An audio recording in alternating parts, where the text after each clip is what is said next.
Good morning to all. कैसे हैं सब लोग? सब ठीक ही होंगे। चलिए, आज के लेक्चर में हम पढ़ने वाले हैं functions of a trade union. सबसे पहले है इसमें आपका मिलिटेंट फंक्शन। मिलिटेंट का क्या मतलब है? एग्रेसिव हो जाना, मोर एग्रेसिव। अब एग्रेसिव का क्या मतलब? वायलेंस के साथ काम करना नहीं। एग्रेसिव तो होता है यहाँ पर जो आपका ट्रेड यूनियन है, लेकिन वायलेंस यहाँ पे नहीं होता है। ये जो है मिलिटेंट फंक्शंस, ये आपके मोर स्ट्रांग होंगे। अब स्ट्रांग कैसे होंगे, या फिर इसको हम एग्रेसिव क्यों बोलते हैं, या फिर मिलिटेंट क्या है? तो यहाँ पे क्या है, अगर वर्कर्स आपके सेटिस्फाई नहीं हैं, या फिर वर्कर्स अपने डिमांड को फुलफिल करवाने के लिए वो प्रोटेस्ट कर सकते हैं, या यहाँ लिखा हुआ है आपका स्ट्राइक कर सकते हैं। एम्प्लॉयर की पॉलिसीज अगर अनफेयर है, आपके लिए बेहतर काम नहीं कर रहे हैं एम्प्लॉयर, तो एम्प्लॉयर की पॉलिसीज का ना ये विरोध कर सकते हैं, अपोज में खड़े हो सकते हैं। कॉन्ट्रैक्ट जितनी बातें कहती है, केवल उतनी ही बातें मानेंगे, उतने ही काम करेंगे, उसके अलावा ये कुछ और नहीं करेंगे जो आपके वर्कर्स हैं।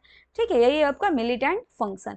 देखते हैं इसमें क्या है। सबसे पहले है आपका कलेक्टिव बार्गेनिंग। कलेक्टिव बार्गेनिंग का मतलब आपको पता है, दो पार्टी होगी, एक मैनेजमेंट और एक दूसरे ट्रेड यूनियन। ट्रेड यूनियन जो है आपके, वो रिप्रेजेंटेटिव होंगे किसके? वर्कर्स के। इसमें होता क्या है? नेगोशिएशन का काम होता है। ध्यान में रखिएगा, कलेक्टिव बार्गेनिंग में नेगोशिएशन होता है, डिक्टेशन नहीं होता है। डिक्टेशन में एक पार्टी जो है वो दूसरे पर अपने बात, अपने विचार वो थोपने की कोशिश करती है, लेकिन नेगोशिएशन में जो है वो दोनों की बातें मानी जाती है, दोनों की बातें सुनी जाती है। ठीक है, negotiating for better wages and conditions. Next है आपका स्ट्राइक्स एंड प्रोटेस्ट, क्योंकि आप नाम ही यहाँ पे पढ़े मिलिटेंट, जो क्या है? एग्रेसिव होगा। अगर इनकी बातें नहीं मानी जा रही है तो फिर ये स्ट्राइक करेंगे, प्रोटेस्ट करेंगे। Organising strikes and demonstration. अब ये देखिए, स्ट्राइक और प्रोटेस्ट में ना थोड़ा सा डिफरेंस है। स्ट्राइक में क्या होता है, काम कंप्लीटली बंद हो जाता है, और प्रोटेस्ट में ये जरूरी नहीं है कि काम कंप्लीटली बंद हो। यहाँ पे काम जो है वो कंप्लीटली बंद भी हो सकता है और कंप्लीटली बंद नहीं भी हो सकता है। Organising strikes and demonstration. अब ये डेमोन्स्ट्रेशन में क्या है?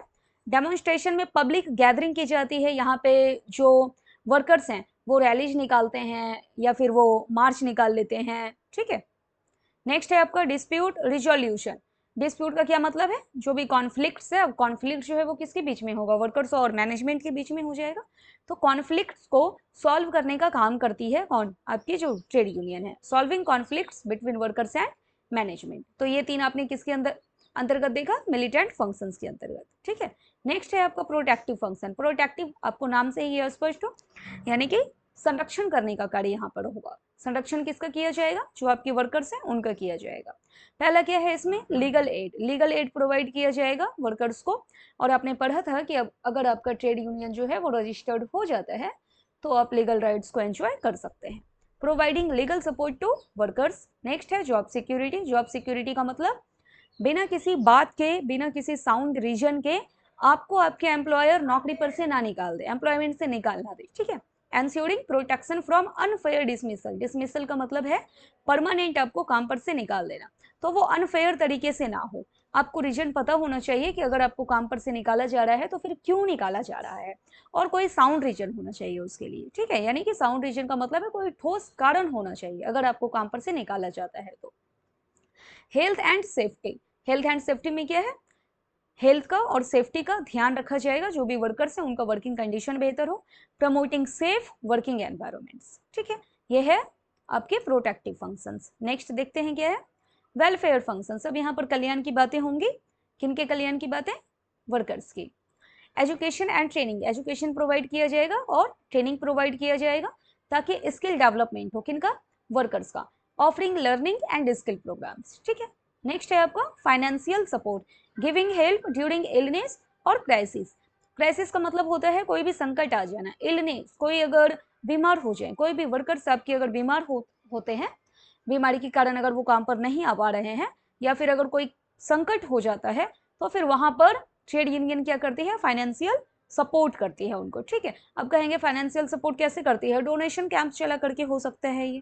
ठीक, किसी एनजीओ के साथ मिल करके हो सकता है। ठीक है, नेक्स्ट है आपका social activities, organising cultural and recreational events. अब ये रिक्रिएशनल इवेंट्स क्या है? अपने वर्कर्स के लिए कुछ प्रोग्राम चला देना। अब जैसे कि अभी आपका रिसेंट में होकर गया ना लेबर डे जो था, तो इंटरनेशनल वर्कर्स डे आप सेलिब्रेट कर सकते हैं। ठीक है, अपने वर्कर्स के लिए या फिर पिकनिक्स पर लेकर जा सकते हैं, कोई फेस्टिवल, कोई कल्चरल डेज है तो उसको सेलिब्रेट किया जा सकता है वर्कर्स को इंक्लूड करते हुए, वर्कर्स को इन्वॉल्व करते हुए। ठीक है, इससे क्या होता है, जो स्ट्रेस है वर्कर्स का वो रिड्यूस होगा और यूनिटी, एक एकता की भावना आएगी उनके अंदर। क्लियर है, ये है आपका वेलफेयर फंक्शंस। ठीक है, नेक्स्ट है पॉलिटिकल फंक्शंस। अब इसमें क्या है आपका, ये राजनीतिक कार्य।